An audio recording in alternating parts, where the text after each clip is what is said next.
encantados de encontrarnos con ustedes. Llegamos puntuales a nuestra cita en esta jornada de martes, aquí en 7 Televisión. Y antes de abordar los asuntos con los que pretendemos acompañarles durante los próximos 70 minutos en casa, sobre la actualidad más cercana, la de Granada y de su provincia, vamos a hacer un breve repaso a los temas que hoy han sido actualidad en Granada. No suele ser habitual, y por eso es todavía más noticia, y en este caso más plausible, el hecho de que en nuestro ayuntamiento todas las formaciones políticas se pongan de acuerdo en algún proyecto concreto. Hoy ha sido la propuesta del Partido Popular para que se aprobara una declaración institucional que reivindicara para Granada la Agencia Nacional de Salud Pública, que hace unos días anunció el Gobierno de la Nación. Como recordarán ustedes, hablamos en esta misma mesa de las posibilidades que podría tener o no Granada para hacerse con esa sede. El primer paso institucional se ha dado a esa propuesta del Partido Popular, que ha sido recibida con el apoyo de todos los grupos municipales. Deberá seguir ahora la institucionalización de los apoyos que puedan recibirse de toda la sociedad civil de Granada. El Partido Popular presentaba esa declaración, conseguía el apoyo y, como decimos, el paso ahora será implicar a esos estamentos granadinos, empresarios, colegios profesionales y asociaciones de pacientes para que apoyen a las instituciones a conseguir ese objetivo. La suerte de un trabajo que creemos que está bien hecho, de tal manera que una moción que instaba y proponía al ayuntamiento que dentro de sus competencias y de sus posibilidades y capacidades apoyara esta iniciativa, creo que es una buena noticia para Granada y para los granadinos que las instituciones públicas aúnen esfuerzos para conseguir un objetivo tan importante para nosotros y para toda la ciudad como es el tener aquí a la Agencia Estatal de Salud Pública. Eso es lo importante. Creo que aquí venimos siempre a colaborar, a trabajar, a unar esfuerzos para mejorar nuestra ciudad en todo lo que podamos. Para eso estamos y para eso es lo que de alguna manera nos exigen nuestros ciudadanos que nos han votado y que nos votarán, espero. Continuamos, lo hacemos también en la órbita municipal, con otro de los asuntos sobre que además vamos a hablar esta noche, que les hemos dicho que va a hacer correr bastantes ríos de tinta, bastantes minutos de prensa, de radio y de televisión. Nos estamos refiriendo a la proliferación de los pisos turísticos. En los últimos días hemos asistido a cómo el vecino país, Portugal, ha prohibido taxativamente nuevas licencias para alojamientos turísticos en ciudades como Lisboa y además, al igual que ha hecho la Comunidad Valenciana, baraja la posibilidad de hacer obligatorio el alquiler de viviendas vacías, con diferentes formatos, pero en esas historias están. Hoy el alcalde ha alabado, ha dicho que le parece muy bien el decreto sobre el que actualmente trabaja la Junta de Andalucía para permitir a los ayuntamientos de las diferentes ciudades de nuestra comunidad a poder limitar ese alojamiento turístico en los centros históricos. Perfectamente, que llevamos ya bastante tiempo, y hablo ya de años, reclamando a la Junta de Andalucía que ponga en marcha una organización, una ordenación, sobre todo una normativa y legislación que nos permita a los ayuntamientos controlar, regular y limitar la proliferación de apartamentos turísticos, sobre todo en los cascos históricos, sobre todo en zonas donde queremos dar orden a través de nuestro planeamiento. Ya en ello, en ese planeamiento, tenemos configurado lo que hemos llamado también zonas de alta saturación, de tal manera que no haya un exceso de viviendas vacacionales donde ya existen. ¿Tienen que existir viviendas vacacionales? Pues claro. ¿Reguladas y legalizadas? Por supuesto, pero sin que sean un exceso y que generen un inconveniente para los vecinos de ese barrio. Y ahí nos faltaba una regulación, una iniciativa por parte del Gobierno andaluz que nosotros felicitamos y que desde ya nos ponemos a trabajar en ese marco, tendiendo la mano al Gobierno andaluz, y esperamos que no solo sea una voluntad, sino que sea diligente en la puesta en marcha de una ordenación y una regulación. La voluntad de este ayuntamiento es clarísima. Salir de la Plaza del Carmen, pero entrando ya en la precampaña pura y dura, la división de la izquierda se mantiene en todo lo alto. Si ayer Francisco Puentedura, candidato por la formación de Izquierda Unida, una de las más importantes de la confluencia de izquierdas en nuestra ciudad, denunciaba que el grupo de Podemos imponía o trataba de imponer sus criterios en todos los aspectos y que era muy difícil llegar a un acuerdo, hoy el que fue candidato número 1 por la confluencia, Antonio Cambril, ha dicho que este es un momento para trabajar, para ser lo más discretos posible y que en torno a las declaraciones de Francisco Puentedura ha señalado que prefiere no pronunciarse al respecto, considerando que hay que respetar los tiempos y que hablará cuando sea el momento, pero que ahora, por el bien de la confluencia, es mejor permanecer callados. Yo ya lo dije cuando anuncié que no me presentaría a las primarias, que no repetiría en política. Dije que en política, como en la vida, hay que saber llegar, hay que saber partir. Hay que saber partir. Pero también hay que saber callar. Hay que saber callar. En política, como en la vida, los tiempos son muy importantes y los tiempos, los silencios tienen su tiempo. Hay que saber cuándo se habla y dónde se habla. Es una cosa que es muy importante. Y uno tiene que saber administrar esos tiempos. Cultural, y siguiendo con el mismo protagonista, el Grupo Municipal de Izquierda Unida, Unidas Podemos, Independientes, ha reclamado hoy al alcalde Francisco Cuenca que el ayuntamiento acoja la colección de la Casa Axaris, un asunto que lleva coleando mucho tiempo, décadas diríamos incluso, en la ciudad de Granada.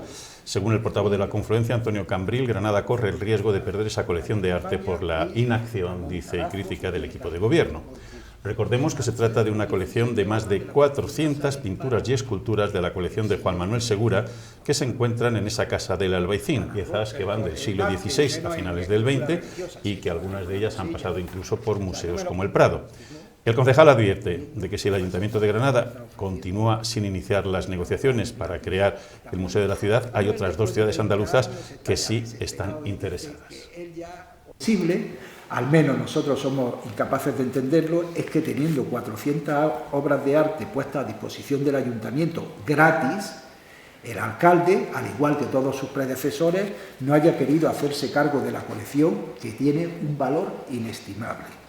La primera vez que Juan Manuel ofreció su colección para el Museo de la Ciudad fue al socialista Antonio Jara, pero llevaba prácticamente a los 20 días se iba, con lo cual poco pudo hacer.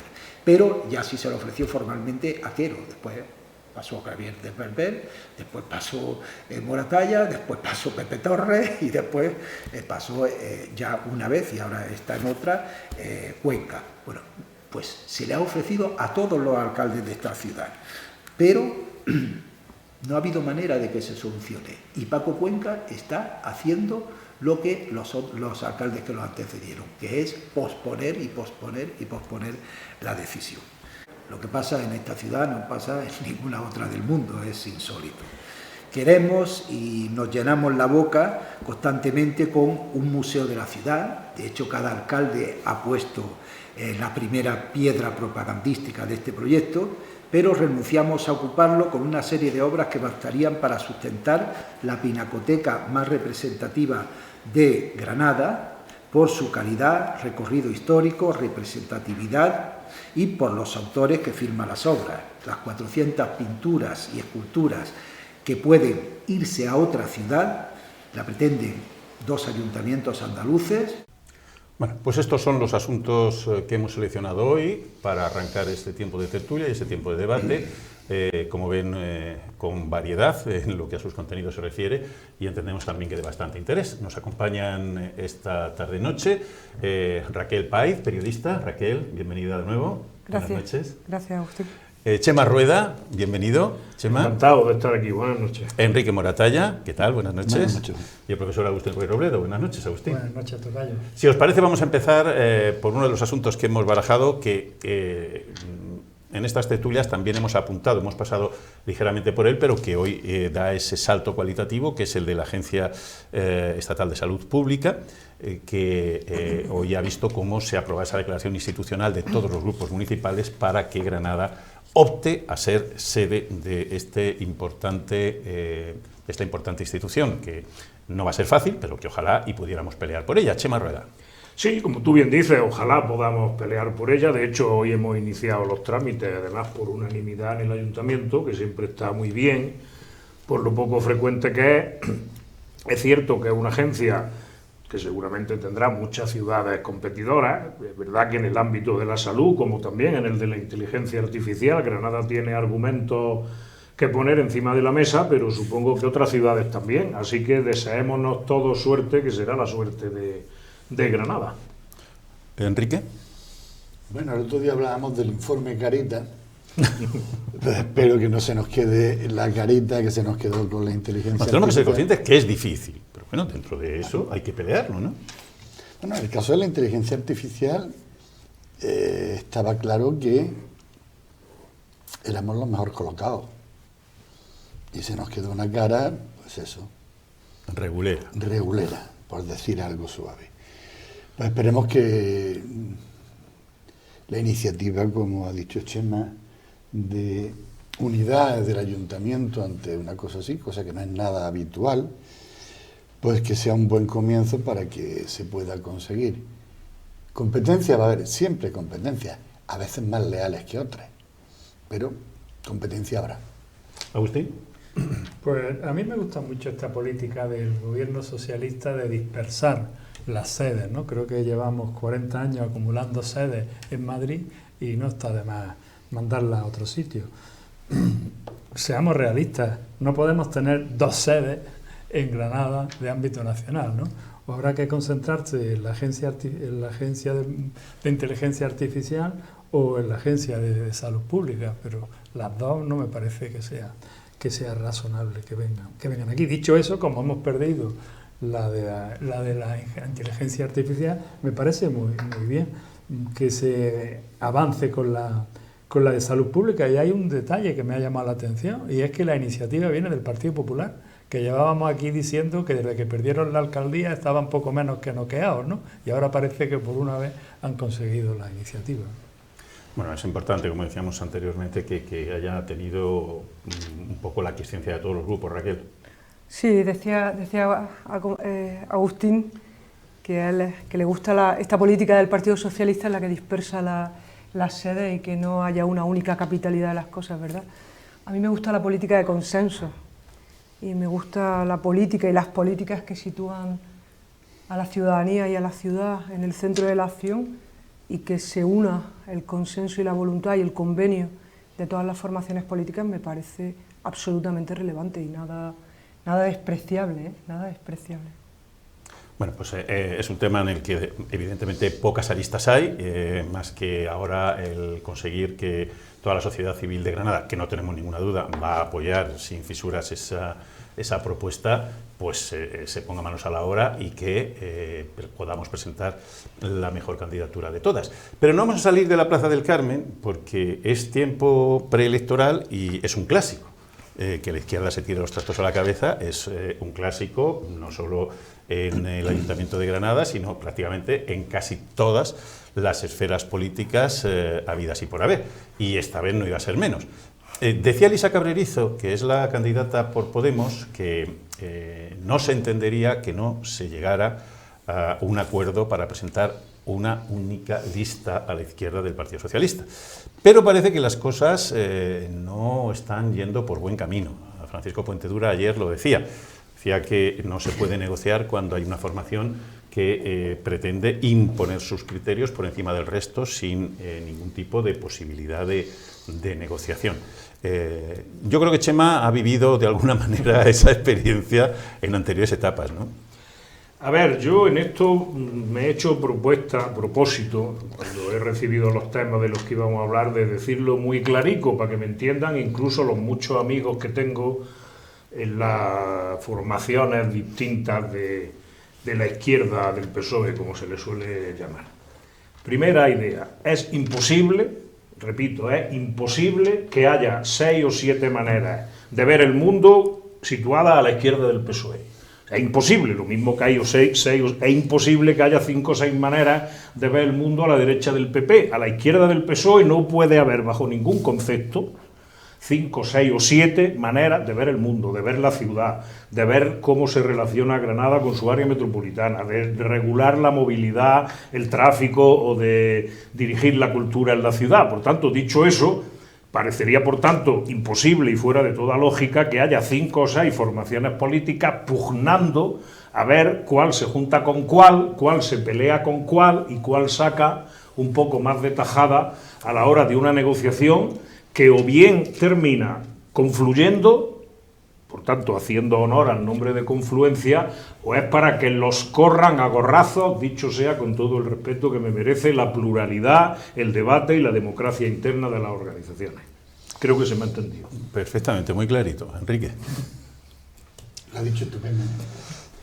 Yo creo que no solo, por supuesto que sí, es una cuestión de una forma de entender la vida y de mirar la existencia y la gestación política. Es también un tema de administración de ego. Claro, la izquierda en eso no defrauda nunca. Cuando llega este periodo es obligatorio matarse vivo, ¿no? Entonces, vamos a sentarnos, nos sentamos y nos matamos. Pero tiene un componente de administración de ego importante, porque hay mucho juego, mucho en juego y mucho tema personal. Dicho eso, pues que nunca defraudan a su público, lo han hecho otra vez y lo seguirán haciendo. Ya está. Agustín. Bueno, yo creo que si se pusieron de acuerdo hace 4 años, se pondrán ahora también, ¿no? Mira, nuestro amigo Enrique, que es psicólogo, ha ido al elemento del ego. Yo, como tiendo más a los sistemas electorales, diré que todos los partidos defienden un sistema electoral muy objetivo, pero que casualmente coincide con sus intereses, ¿no? Por ejemplo, Izquierda Unida siempre defiende un sistema proporcional puro. ¿Por qué? Porque el sistema actual le perjudica. Y el PSOE y el PP defienden el sistema actual, ¿por qué? Porque le beneficia. Pues lo que estoy viendo aquí es que pasa exactamente igual. Izquierda Unida quiere que haya un pacto global en la capital y en la provincia, mientras que Podemos quiere que haya solo en la capital. ¿Por qué? Pues que coincide con que Izquierda Unida tiene mucha implantación en la provincia y Podemos tiene mucha implantación en Granada y ninguna en la provincia. Es decir, que son los típicos tira y afloja de antes de una negociación, que espero que hayan aprendido y no hagan como en las elecciones autonómicas que mandaron la candidatura fuera de plazo, pero nada más, ¿no? Raquel. Bueno, aquí cada uno barre a su casa, yo barro a la comunicación. Hay una máxima en comunicación, en periodismo, en primero de carrera nos enseñan que lo que no se comunica no existe, lo decía, parece Marshall McLuhan. Claro, y en la izquierda hay una maravillosa capacidad para comunicarlo todo. Para comunicarlo todo. Yo creo que hay una serie de cosas que se tienen que lavar en casa, que los trapos sucios se lavan en casa, que se ha dicho toda la vida. Porque lejos de que yo crea que hay muchas más ideas a la izquierda del PSOE, creo que esto es una cuestión más de vanidades, creo que esto es una cuestión más de personalismo y de un modelo de cómo se gobierna la conformación. La palabra conformación implica también conformarse, negociar y alcanzar consenso intraformaciones. Así que yo no creo que sea tanto una cuestión de ideologías, como dice Chema, como de cómo se gobiernan estas personalidades. Pues no me has entendido muy bien, porque yo he hablado de ideología y demás cosas. Puede ser. Espero que los oyentes estén menos sesgados por tu perfil comunicativo. Bueno, lo que está claro, un poco, decía Chema, terminaba diciendo, es para que nos corran a gorrazos a la izquierda, si no somos capaces de ponernos de acuerdo. Lo que está claro es que el panorama demoscópico que se nos apunta está muy claro. Es decir, el Partido Socialista solo con un pacto, con una formación a su izquierda, puede aspirar a retener la alcaldía. Igual que el Partido Popular tiene claro que tiene ese pacto con Vox donde todo parece que va a ser como una sede y no va a haber ningún tipo de problema. Pero entre el panorama que nos están deparando en el gobierno, con dos socios exhibiendo a diario el disenso en lugar del acuerdo, y con los peleones que estamos viendo también en la conformación de las candidaturas, no solo en Granada, Más Madrid, Podemos, Izquierda Unida, etcétera, etcétera, el votante de izquierda yo entiendo que tiene que estar bastante descorazonado, Chema, cuando no muy cabreado. A mí hubo 3 dirigentes, no diré su nombre por respeto a ellos, 3 dirigentes de cierta importancia de comisiones obreras que en las elecciones andaluzas, como yo actúo siempre de apoderado en la zona norte, vinieron a preguntarme cuál era la papeleta de Inma Nieto. Luego descubrí al rato que me estaban preguntando a mí, que obviamente no iba a votar a Inma Nieto, que les dijera a ellos cuál era la papeleta de Inma. Vaya que ellos, personas con suficiente conocimiento de la realidad política, tenían las dudas. Pues imagínate el votante menos informado o la votante menos informada. ¿A dónde quiero llegar con esto? A que efectivamente luego se dice que si el votante de izquierda es más escrupuloso, que si cualquier motivo le basta para dejar de ir a votar, pero es que a veces le sobran los motivos y se los da justamente quien tendría que darle motivos para lo contrario. Enrique. Sí. Le sobran los motivos, como la canción de Sabina, o sea que es cierto. No, yo lo he dicho antes, si es que la izquierda en eso no defrauda nunca a su público. O sea, es inherente, no se sabe muy bien por qué, el que cada vez que hay una elección, pues tenemos el ejemplo en las andaluzas, que fue realmente lamentable y penoso. Pero es así. Y lo peor es que yo creo que va a seguir siendo así. No va a cambiar. Desafortunadamente, bajo mi punto de vista. Agustín. Pues yo, Chema me va a perdonar, pero nos ha metido ahí que una pequeña cuña de lo escrupulosos que son los votantes de izquierda, y yo tengo muchas dudas que sean muy escrupulosos. No, es lo que se dice, incluso sociológicamente, alguna cosa tuya he leído también sobre eso. Pero yo sobre los escrúpulos opino poco, ¿no? Me gusta opinar mucho sobre cosas, porque pues, se podría decir lo contrario, ¿no? Hay muchos votantes que no les importa votar a un partido que ha sido condenado por los ERE y que ha tenido dos presidentes de la Junta condenados, ¿no? Y la gente lo sigue votando. Entonces, bueno, yo me fijo. Pero menos que a los condenados por la Gürtel. Bueno, podemos echar. Está estudiado, yo me lo he estudiado. Si hay más escrúpulos en el votante del PSOE o hay más escrúpulos en el votante del PP, podríamos votar eso. Pero yo lo que quiero decir es que cualquiera, sea escrupuloso o no sea escrupuloso, necesita el 5% de los votos para conseguir entrar en el ayuntamiento. Y si mantenemos los índices de votación de años anteriores, el 5% son 5.000, 6.000 votos. Como se divida la izquierda, la extrema izquierda se divida en 3 candidaturas, pues lo mismo no entra ninguna, ¿no? Es muy posible. Raquel. Yo lo que creo es que la gente, incluida yo, está harta de espectáculos. Y la gente está harta de la imagen que se ofrecen o que ofrecemos periodistas, políticos, políticas en los medios de comunicación. Están hartos. Yo lo creo de verdad y quiero creer en la inteligencia porque estoy completamente segura de que la ciudadanía es inteligente. Y la ciudadanía está exigiendo altura de miras. Y yo creo que las cosas hay que lavarlas, insisto, en casa. Creo que hacia afuera hay que mostrar consenso, como en los grandes asuntos, como en la Agencia Nacional de la Salud, y lo que yo creo de verdad, es que vamos a dejar de ofrecer un espectáculo. Cuando la gente quiera ir a un espectáculo, que compre entradas para la cultura, que hay muy buena cultura, que compre entradas para el fútbol o para lo que haga falta, pero que no se la ofrezcan nuestros políticos, porque esto es lo que causa una gran desafección y esto es lo que causa una gran desidentificación en la gente que está harta, dice yo no voy a votar porque estos tíos, estas tías, al final se están matando.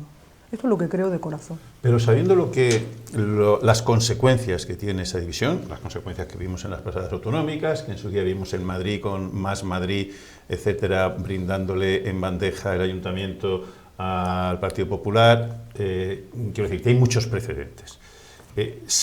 Conociendo exactamente las consecuencias de esa división, Chema, tú que has estado dentro, ¿es tan difícil, de verdad?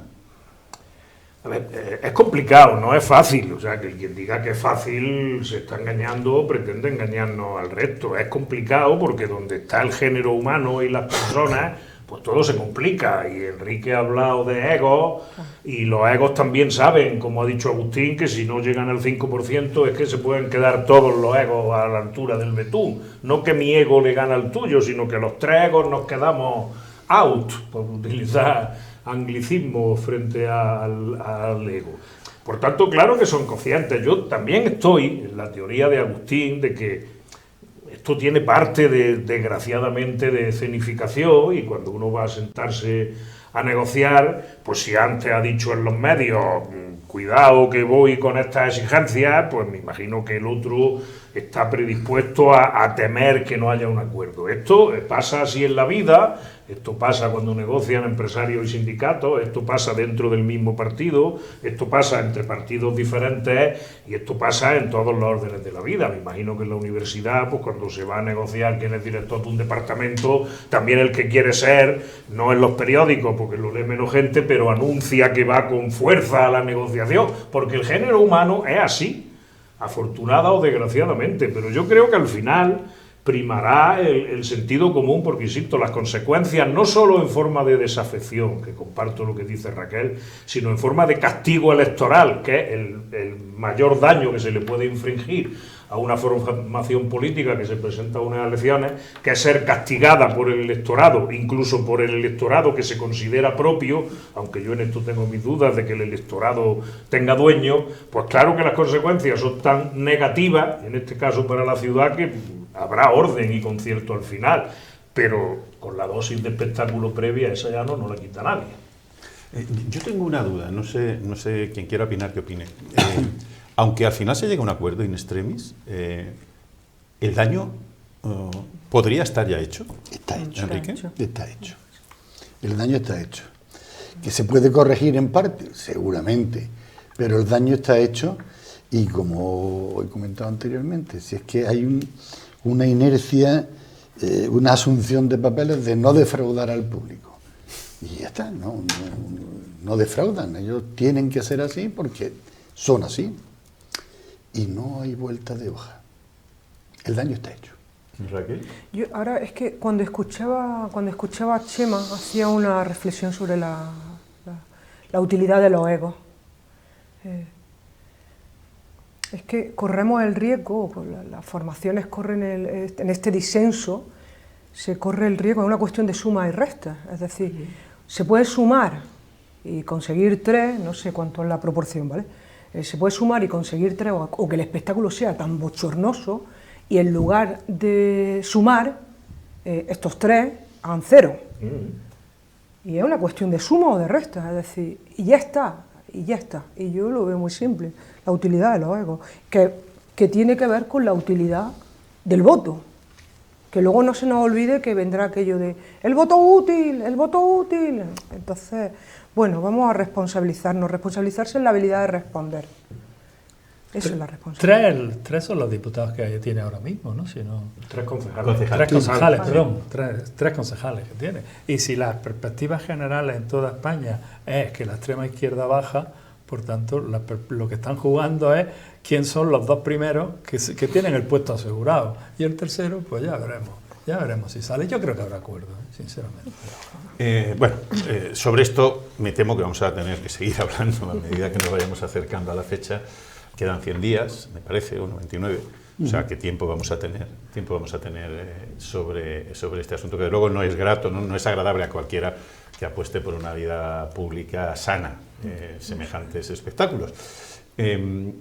Si ustedes han estado atentos a la actualidad estos últimos días, incluido el fin de semana, habrán visto noticias muy llamativas. Yo ahora quiero empezar por el profesor Ruiz Robledo, porque este asunto nos puede plantear muchas dudas legales, incluso constitucionales. Estamos hablando de la limitación a los alojamientos turísticos. El problema de la vivienda es un problema general, no solo en España, en las grandes ciudades, en Granada lo es, por supuesto en Madrid, en Barcelona, en Palma, en Valencia, en Sevilla, en Málaga, sino que también lo es en ciudades como por ejemplo Lisboa. La competencia entre el alojamiento turístico y el alojamiento tradicional ha provocado un encarecimiento brutal del alquiler habitacional a favor del alquiler turístico, con lo cual está provocando un despoblamiento alarmante del centro de las ciudades, que se están convirtiendo en una especie de macrohoteles que no tienen vida ciudadana ninguna, más que la del turista. Y eso es muy preocupante, insisto.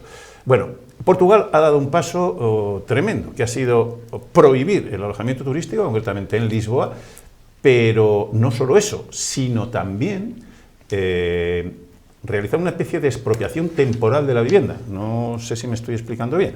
El hecho de decir, si usted tiene una vivienda vacía, la administración que fuera, el ayuntamiento o el Estado, se arroga la potestad de sacarla a alquiler a un precio tasado y pagarle a usted, propietario, el alquiler que sea.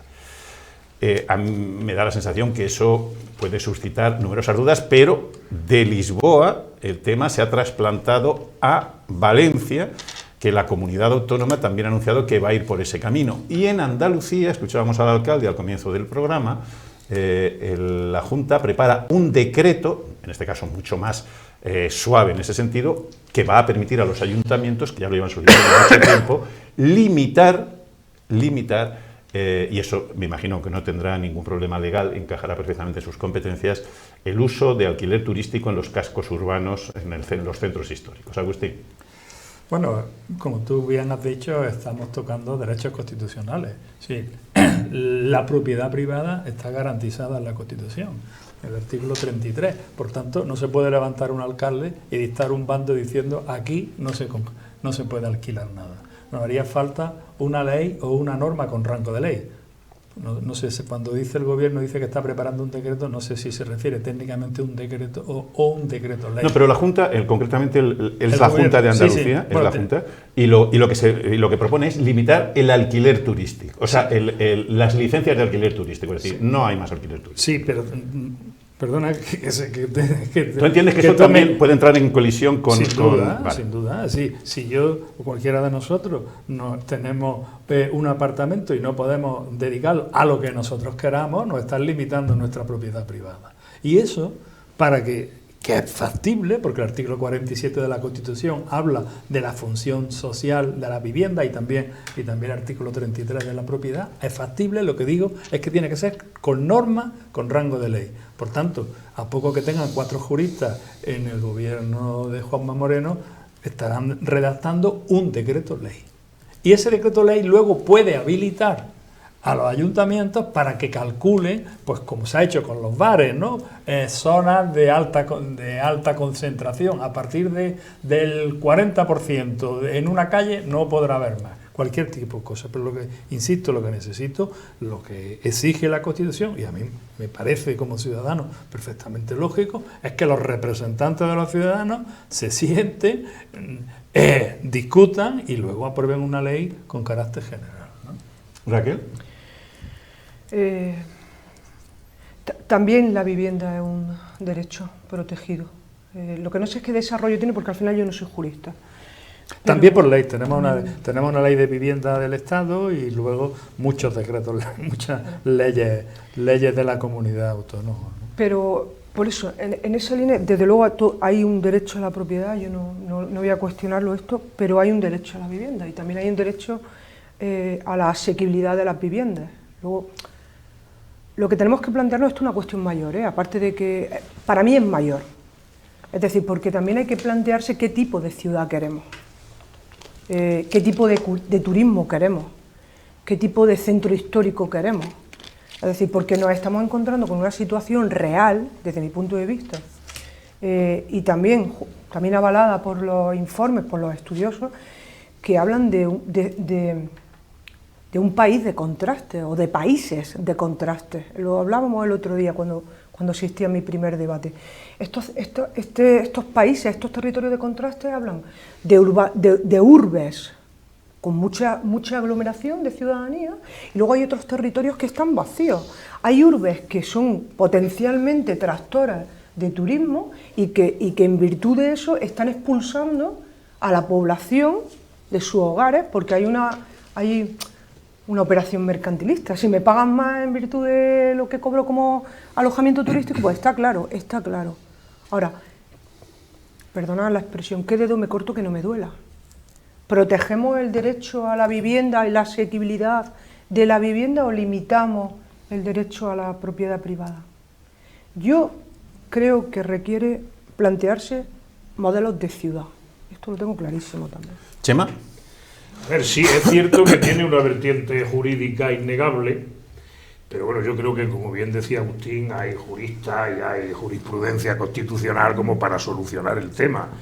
En este país, además, incluso antes de la Constitución, la propiedad es algo sacrosanto, cosa que es así, nos guste o no. De hecho, somos de los pocos países del mundo, diría yo, donde existe la figura del registrador de la propiedad. Es decir, la propiedad en este país es algo muy sentido y además está reconocido por la Constitución como un derecho, pero no un derecho absoluto, como tampoco el derecho a la vivienda. Es decir, la propiedad tiene que tener un contenido social y tiene que tener un contenido solidario que muchas veces chirría con el propietario de 1, 2 o 3 apartamentos o casas o pisos vacíos, permanentemente vacíos, sin más utilidad que esperar a que vaya aumentando su valor en el mercado. Y por tanto, ante esto, y dada la situación que hay de carencia de vivienda o de saturación de pisos turísticos en los centros de las ciudades o de expulsión de los habitantes y de los comerciantes tradicionales de esos barrios por no poder pagar esos alquileres, algo tiene que hacer la administración pública. Por tanto, jurídicamente se trata de equilibrar sensatamente ambos derechos. A mí me parece muy bien lo que ha hecho el Ayuntamiento de Lisboa, me parece muy bien lo que ha hecho el Ayuntamiento de Toledo, el de Valencia, me parece bien que la Junta esté trabajando en ello y me parece bien que eso se regule, porque si no, a lo que vamos es a una expulsión directamente, ni siquiera a una invitación a irse, sino a una expulsión directa del pequeño comercio, que luego todos decimos defender, porque ¿quién va a ir al pequeño comercio de un barrio si no viven allí los habitantes del barrio y solo hay turistas los fines de semana, que tienen todo el derecho del mundo a disfrutar de las bellezas de Granada los fines de semana?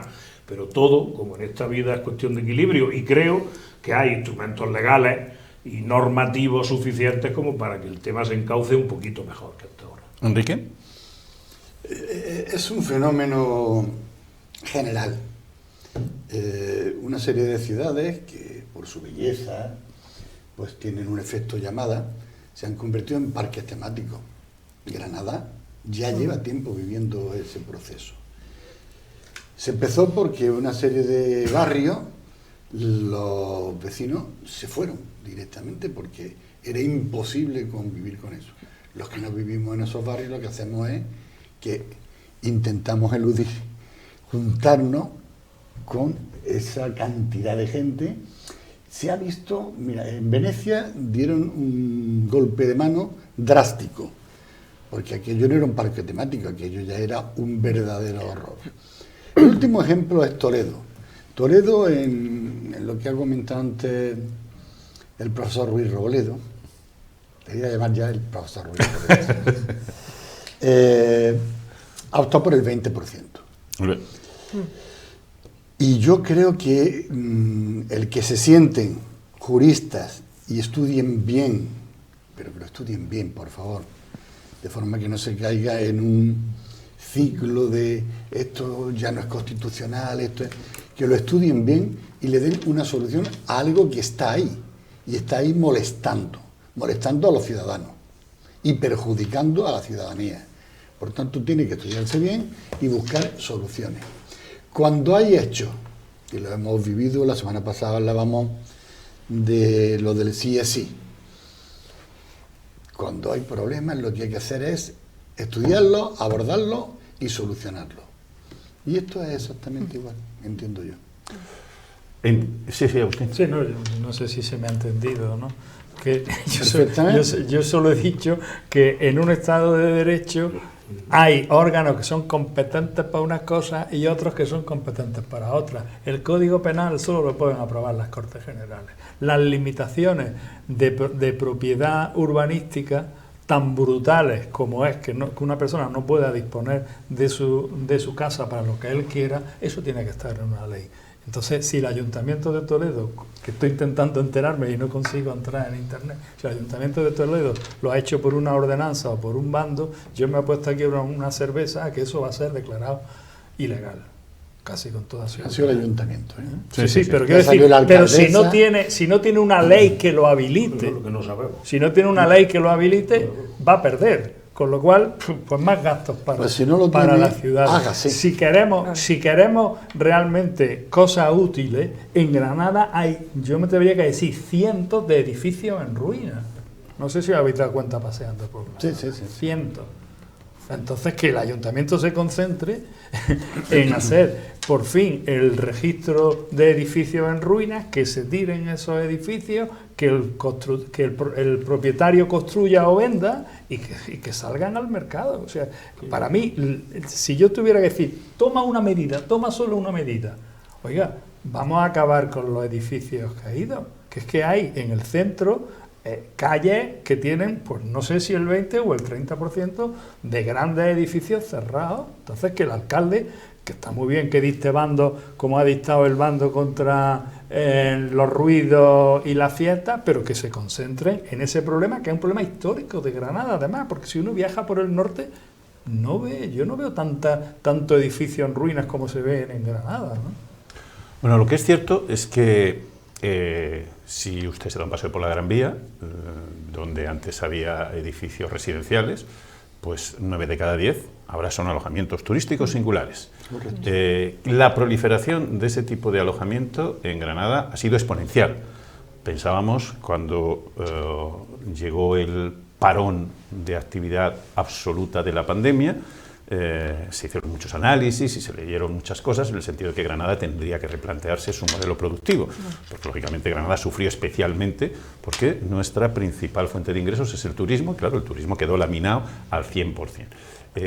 Pasó la pandemia y no hemos aprendido nada, porque la cosa va corregida y aumentada. Granada se ha convertido en una ciudad incómoda los fines de semana, pero lo que es cierto es que ese fenómeno de la gentrificación, pues efectivamente, tú decías Venecia, porque Granada va por ese mismo camino, pero en cualquier caso, a mí sí me parece, y vuelvo, Agustín, a empezar contigo, que si efectivamente esto puede tener dudas, lo de obligar, o sea, lo de dictar esa especie de expropiación temporal de tu vivienda para que sea el Estado quien la saque a alquiler porque tú no la sacas, bueno, eso ya, de eso ni hablamos, bueno, ¿no? Sí, efectivamente, eso tenemos un precedente y es lo que intentó la Generalitat con los pisos vacíos y ha sido declarado inconstitucional, pero porque debe ser una decisión de las Cortes, porque deben ser las Cortes quien lo decidan. Sí, el derecho es muy puñetero, no estamos pensando en el fondo, sino quién tiene que adoptar la decisión. Acordaros, por ejemplo, que durante unos años también se discutió mucho cómo sancionar los botellones en la calle. Que, por cierto, desde el primer momento los juristas dijimos lo que estamos diciendo ahora, señores, hace falta una ley. Y se tiró la Junta de Andalucía, en aquel momento gobernada por los socialistas, se tiró años diciendo que la culpa era de los ayuntamientos. Hasta que ya hubo un momento en que aprobó una ley que prohibía los botellones en la calle y habilitaba a los ayuntamientos para que ejecutaran esa ley. Bueno, salvando las distancias, cualquier limitación de los apartamentos turísticos creo que debería de seguir la misma mecánica. Haría falta una ley, en este caso creo que sería suficiente una ley autonómica, y después los acuerdos del pleno del ayuntamiento, como decía Raquel, haciendo cálculos por barrio, por zona, tal, de porcentajes, porque es que estamos limitando un derecho fundamental, que por cierto, en el urbanismo ya está bastante limitado. Cualquiera que haya comprado una casa o que quiera hacer una reforma sabe que en su propiedad no puede hacer lo que quiera, que necesita autorización. Y si además por alguna circunstancia le ponen bien de interés cultural, pues ya la propiedad esa sí que queda un poco muy limitada. Eso es lo que quería decir. Chema. Sí, no, amiga, empiezo diciendo que me parece bien que la propiedad esté limitada legalmente y que urbanísticamente también lo esté y que existan todas esas figuras, porque por suerte la sociedad ha evolucionado y aquello que decían en mi pueblo, de yo en lo mío hago lo que quiero, pues no, mire usted en lo suyo no hace lo que quiere. Será suyo, pero es suyo, y si en lo suyo usted puede edificar, no es porque usted sea muy bonito o muy bonita, sino porque un planeamiento urbanístico ha permitido que en lo suyo se pueda edificar entero, medio o nada. Por tanto, a mí eso me parece bien. Y en esa dinámica de que me parece bien, entiendo también que hay que tener mucho cuidado legalmente. Por tanto, si basta una ley de comunidad autónoma, hágase bien, armonícese con la legislación estatal, evítense los conflictos de competencia, porque como bien dice Agustín, al final esto será declarado constitucional o no, no porque afecte al derecho a la vivienda, no porque afecte al alquiler, sino porque competencialmente la ley la dictó quien no debía hacerlo, y eso causa mucha frustración, porque si hay acuerdo en el fondo, debe haber acuerdo en la forma. Yo aplaudo todo este tipo de medidas porque la política basada en la ley está para solucionar problemas, y hoy es evidente que existe un problema en los cascos históricos de las ciudades, existe un problema con los habitantes que son expulsados de esos barrios, y existe un problema con el derecho de acceso a la vivienda, por tanto hay que arreglarlo. Enrique. Sí. Yo entiendo que Amor, desde el punto de vista técnico, jurídico, pues puede tener su complejidad, no lo sé, pero que se sienten, que lo hagan, porque hay que dar respuesta a un problema acuciante y general, no es solo un problema principalmente de algunas ciudades, pero cada vez se extiende más y cada vez es más complicado, y los fines de semana horroroso. Por tanto, no debe ser demasiado complejo. Lo que no sé es por qué, porque esto mismo lo hemos hablado, aquí no, pero lo hemos venido hablando en los 2 últimos años, ¿vale? Después de la pandemia ya se veía la explosión a la que estábamos sometidos. Pues hágase por la vía rápida, pero no sé por qué hay tan pocos reflejos políticos ante temas tan sensibles para la ciudadanía. ¿Raquel? Yo en este momento reconozco que estoy confusa, es decir, porque estamos mezclando 2 temas que parecen lo mismo pero son completamente lo otro. Es decir, no es lo mismo hablar de vivienda turística y de la ocupación de viviendas turísticas en los patrimonios, los cascos históricos de las ciudades, que hablar de viviendas cerradas. Es decir, porque tú planteabas la expropiación forzosa y por eso le preguntaba al profesor Ruiz. Es que por eso digo, es que son 2 temas distintos. Es verdad que en los 2 casos afecta a la propiedad, pero en el caso de la propiedad privada cerrada, para el caso valenciano, para el caso portugués, perdón, pero sobre todo para el caso valenciano, estamos hablando de viviendas que llevan cerradas más de 1 año. No estamos diciendo que yo, Raquel, ciudadana Raquel, que tiene una casa cerrada, el gobierno autonómico me va a decir, Raquel, tienes que alquilar tu casa. No, ojo, que es que luego confundimos y luego es muy fácil hacer titulares y no es así. Porque para el caso valenciano, al parecer, insisto, yo no me sé la letra pequeña, estamos hablando de viviendas que lleven cerradas más de 1 año y estamos hablando de grandes tenedores, es decir, estamos hablando de propietarios de más de 10 viviendas, ¿vale? Es que no es lo mismo porque luego la gente dice, ¿qué van a venir a quitarme mi vivienda? No, eso no es. Entonces estamos hablando de propietarios de más de 10 viviendas. Luego, estamos diciendo que esto es para responder según qué supuesto. Estamos hablando, la ley creo que habla de calamidades, el decreto ley, habla de calamidades públicas. Pues yo no sé, que haya un terremoto, supongo. Y entonces le piden al propietario que ceda su vivienda para un periodo de 7 años, no sé cuánto. Estamos hablando para personas sin hogar y estamos hablando para desplazados. Para la situación que estamos viviendo. No, pero en el caso de Lisboa es para hacer frente al problema del acceso a la vivienda, que es imposible. Sí. Que las criaturas están debajo de un puente, o sea, que no pueden vivir. Claro, eso es, porque es que el otro caso es el de las personas sin hogar, es decir, por eso eran todos los supuestos. Pero lo importante es que la gente no entienda que cualquier momento la autonomía te puede llamar a tu puerta y decirte, oiga, deme usted su vivienda que está cerrada. Es que esto me parece clave.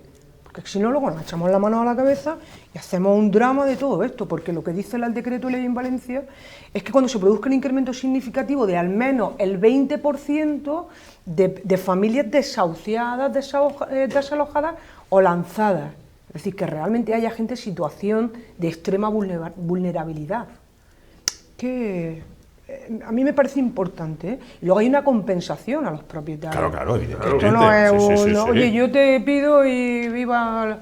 No. Bueno, hay una compensación porque la Constitución impide las expropiaciones sin indemnización. Pero de todas maneras veo difícil de mantener desde el punto de vista constitucional que un propietario pueda perder su vivienda porque otro ciudadano tenga un problema. Lo veo difícil. Más lógico sería hacer como mejor funciona la economía, ¿no? Que es dando estímulos para que se construyan edificios, ¿no? Pero bueno, ya lo veremos. Desde el momento en que hay una limitación tan exagerada de la propiedad, algún partido, si no algún juez, acabará recurriéndolo y quedarán al Tribunal Constitucional. Yo, sin haberlo estudiado, pero como estamos aquí entre amigos, yo digo que eso es inconstitucional, que eso es una competencia que le corresponde a las Cortes Generales. En cualquier caso, si se dan ustedes una vuelta por cualquier portal de compraventa o de alquiler, en Granada, no estamos hablando de Madrid, que eso ya es una locura, o de Palma, o de Barcelona, o de Valencia, o de Málaga. Habrán observado que los precios en el alquiler de Granada son prácticamente prohibitivos para un porcentaje altísimo de población que tendría que dedicar un tanto por ciento de sus ingresos absolutamente inasumible. El tema de la vivienda es uno de los gravísimos problemas que tiene este país, a lo que no se le ha metido mano, vulgarmente hablando, en este mandato, aunque era uno de los asuntos que se colocó sobre la mesa en el acuerdo de gobierno entre las dos fuerzas políticas que lo conforman, pero que en estos 4 años se ha agravado enormemente. Es decir, no es que haya continuado, digamos, con una tónica más o menos preocupante, es que ha sido una progresión geométrica. El que nos encontremos con que una persona con 35 años no pueda realizar un proyecto vital autónomo porque es imposible que pueda alquilar no ya un piso, sino una habitación. Es que estamos hablando ya de habitaciones compartidas. ¿Creéis que el problema de la vivienda, Chema, esto no estaba en el guión, pero yo creo que entra perfectamente en la dinámica que estamos hablando, que el problema es uno de los problemas acuciantes que debe abordar el gobierno que sea en la próxima legislatura como un tema de urgente resolución?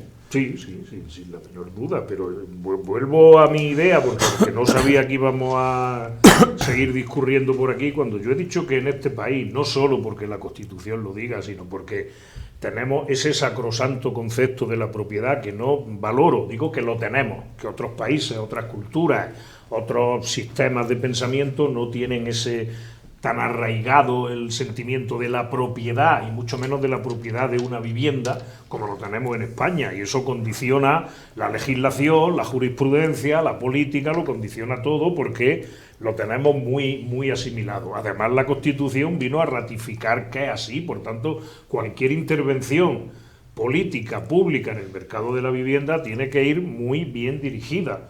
De hecho, cuántas promociones de vivienda pública de alquiler barato se anuncian y luego no es tan fácil. Es decir, que es un tema muy complicado. Por supuesto, en la agenda política está, porque mientras todo esto ocurre y mientras nosotros debatimos, el señor ese que muchos amigos míos me preguntan quién es, que es el señor Mercado, ese sigue actuando y por tanto ese sigue subiendo los precios y sigue habiendo gente que acumula vivienda porque solo quiere venderla más cara de lo que la compró, porque esto es así, no debemos ponernos las manos en la cabeza porque existen los grandes tenedores de vivienda, existen los fondos buitres que han tenido vivienda solo para acapararla y solo para enriquecerse. Insisto, porque es así, de momento no lo estoy valorando.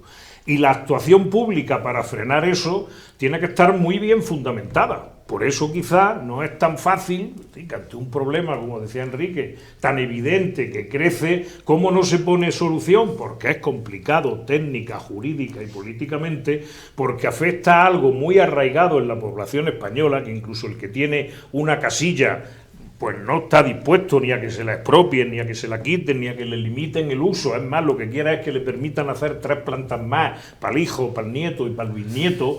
Como vivimos en esa cultura, pues la política a veces tiene que amoldarse, aunque a veces también estaría bien que con la Constitución en la mano diera un golpe en la mesa, por supuesto. ¿Enrique? Pero que en eso hay que ser valiente. Tú has dicho que tendría que estar en la agenda para la próxima legislatura. Sí, porque esta ya no le queda tiempo, ¿no? En esta no solo es que no le quede tiempo, sino que en año electoral acojona y asusta cualquier cosa de estas, porque sabe que te puede costar una sangría de votos. ¿Que hay que ser valiente y hacerlo en la próxima? Ya tenían que haberlo hecho en esta, y no lo han hecho. Por tanto, ¿lo van a hacer en la siguiente? Yo soy pesimista, no creo que le metan mano. Raquel. Yo voy a ser muy franca y muy corta. el precio de la vivienda, del alquiler de la vivienda es obsceno, es insultante. Y esto, la pena, y la pena, diría mi madre, la triste desgracia, es que esto es un juego de oferta y demanda. Yo lo saco a un precio, mientras que haya quien me lo alquile. Entonces yo creo que el gobierno portugués ha tenido mucha valentía y plantea un techo para los nuevos alquileres, porque es sencillamente obsceno. Una palabra, obsceno. Una palabra correcta. ¿Agustín? Bueno, creo que estamos todos de acuerdo en que la vivienda es un problema, la compra de la vivienda es un problema, el alquiler es un problema, ¿no? Ahí estamos todos de acuerdo, pero me parece que es poco más. Porque a mí, si creo que hay un problema, es por exceso de regulación. Sí, yo creo que el problema de la vivienda es que el mercado no funciona bien. No que haya especuladores, sino que el mercado no funciona bien. La oferta y la demanda es la única forma neutral de calcular algo, ¿eh? Y si funciona bien el mercado en el pan, en productos que no están intervenidos, a lo mejor buena parte del problema está en que hay excesiva regulación. O que no funciona bien, Agustín. No funciona. Yo tampoco creo que es que funcione bien el mercado con los productos de primera necesidad. ¿Cómo va a funcionar bien si un empresario que quiere hacer un plan parcial se le pueden ir 10 años? Eso es otra cosa. No, esa es la misma historia. Es decir, ¿por qué hay especuladores que tienen pisos sin alquilar? Porque piensan que van a subir. Si pensara que fuera a bajar, no lo tendría. Luego, ¿y por qué baja? ¿Y por qué sube el mercado? Pues porque no funciona bien. Es decir, a mi juicio, si estáis pensando en soluciones que a mí me dan pánico. Porque si se le pone un tope al alquiler, que es muy buena idea, eso supone que no va nueva gente a comprar pisos para ponerlo en alquiler, porque pierde la rentabilidad. Es decir, allí donde entra el gobierno, como regla, hace un estropicio. O no. En mi opinión. O no. Por ejemplo, eso es muy España, liberal, por ejemplo, sí, España, a ver, España es el país. España es el país de las grandes economías europeas con el parque de vivienda pública más irrisorio. Aquí no hay parque de vivienda pública, que sí podría regular el mercado. Si yo tuviera una suficiente vivienda pública para sacar alquiler, claro que se regulaba el mercado, pero no lo tengo, porque no lo he hecho. Esa sería una manera de actuar en el mercado, sin lesionar para lo más mínimo los intereses de los propietarios privados. Pero que yo sepa, ni se está ni se le espera.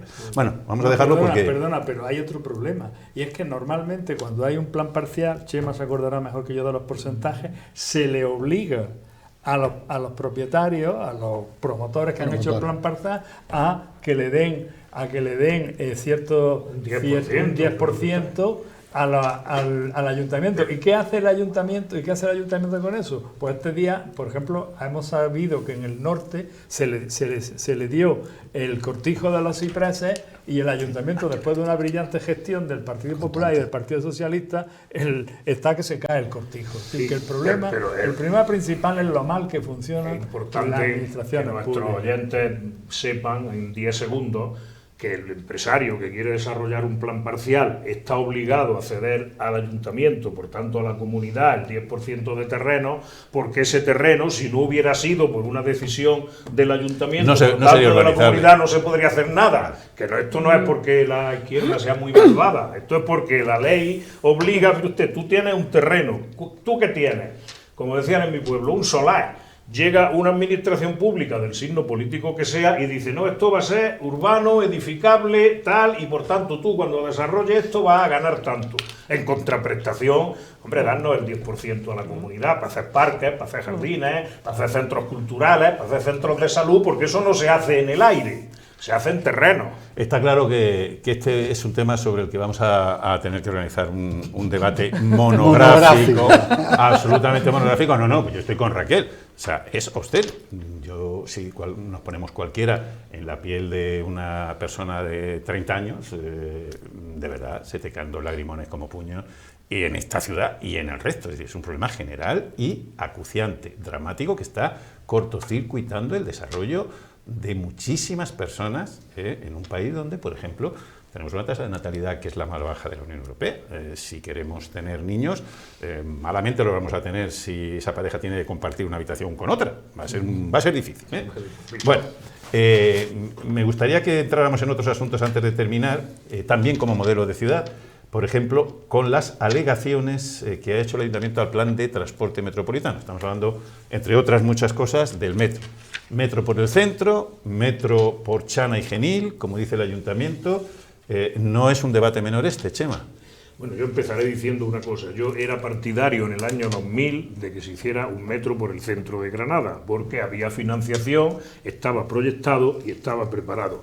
Como no se hizo, pues no vamos a echarle la culpa a nadie, ni mucho menos a quien ocupa grandes carteleras en las paradas justamente del metro, no le echaremos a nadie la culpa, pero no se hizo.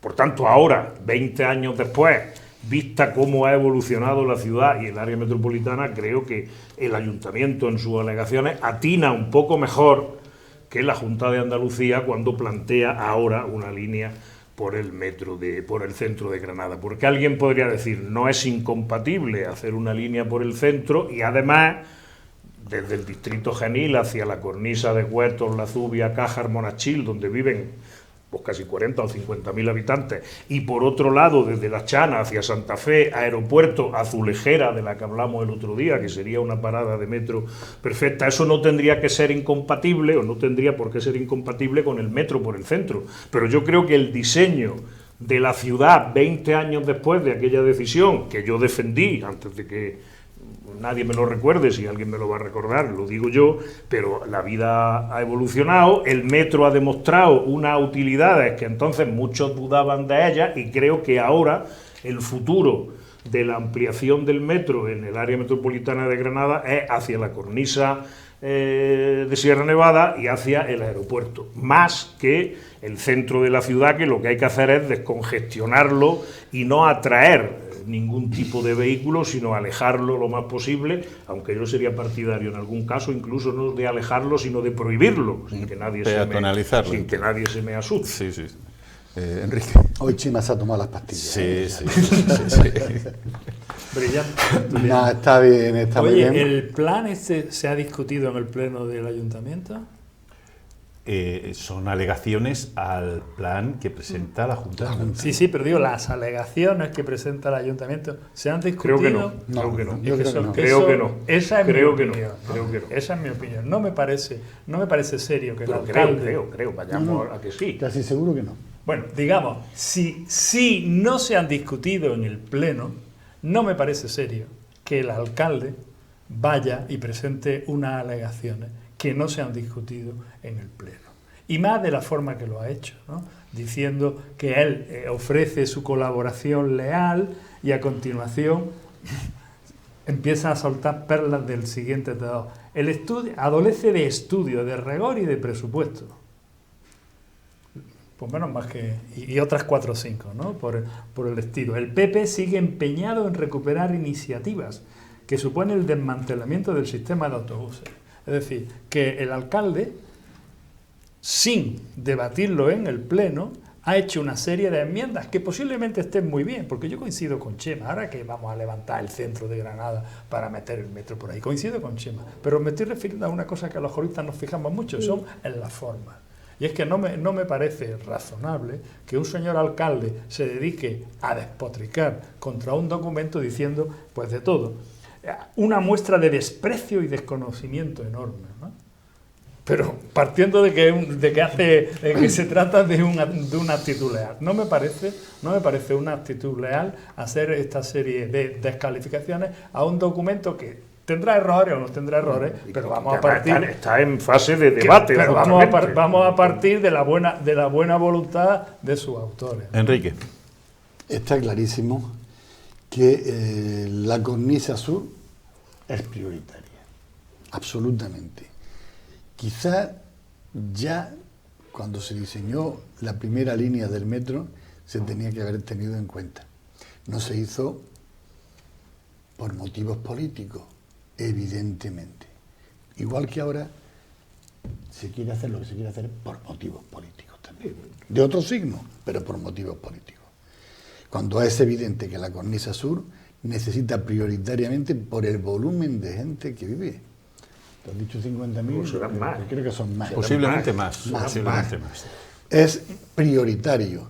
Y el otro eje, pues tendría que ir dirigido hacia la zona del aeropuerto. Por tanto, ese tendría que ser el futuro. A estas alturas del partido, pensar en que vamos a levantar Avenida de la Constitución, Gran Vía y Reyes Católicos es aberrante, en mi opinión. Bueno, es que solo es aberrante. Ya tenemos la experiencia de Camino de Ronda. Solo ese coste serviría para llevar el metro al aeropuerto, para llevar el metro a la Cornisa Sur y para llevar el metro a Raquel. Y al margen del trastorno urbanístico, levantar el centro de una ciudad con altura de mira. Yo creo que realmente lo que hace falta es planificar una estrategia robusta, creíble, de movilidad sostenible, y este es el meollo de la cuestión, con 3 impactos: uno, que sea facilitarle la vida a la ciudadanía; otra, y no es menor, es eliminar tráfico rodado, porque el tráfico rodado, no olvidemos que en una ciudad como la nuestra es uno de los principales agentes relacionados con la contaminación. Hay que eliminar tráfico rodado, y para eliminar tráfico rodado y por tanto contaminación hace falta contar con un plan de movilidad sostenible, con un metropolitano que funcione, con una línea de autobuses que funcione y que conecten la zona metropolitana, porque todo este plan, si no contamos, no tiene una visión metropolitana. Pues Chema Rueda, muchas gracias por habernos acompañado. Un placer, como siempre. Enrique Moratalla, gracias. Raquel Paez, muchas gracias. Agradecida. Y Agustín Robledo, muchas gracias por habernos iluminado un día más. Antes de terminar, recordarles que en solo un par de minutos vamos a entrevistar al presidente de la Diputación, a José Entrena, en la primera cita aquí en 7TV Granada. Y que queremos también felicitar especialmente a Mercedes Moldemiguel y al Instituto de Astrofísica de Andalucía, que han sido galardonados con 2 de las medallas que, con motivo del 28 de febrero, medallas de la comunidad, otorga la Junta de Andalucía. Enhorabuena a la institución y a la persona. Muy justa. Muy justa las dos, ciertamente. Así que ya saben, no se nos vayan, que enseguida estamos con el presidente de la Diputación.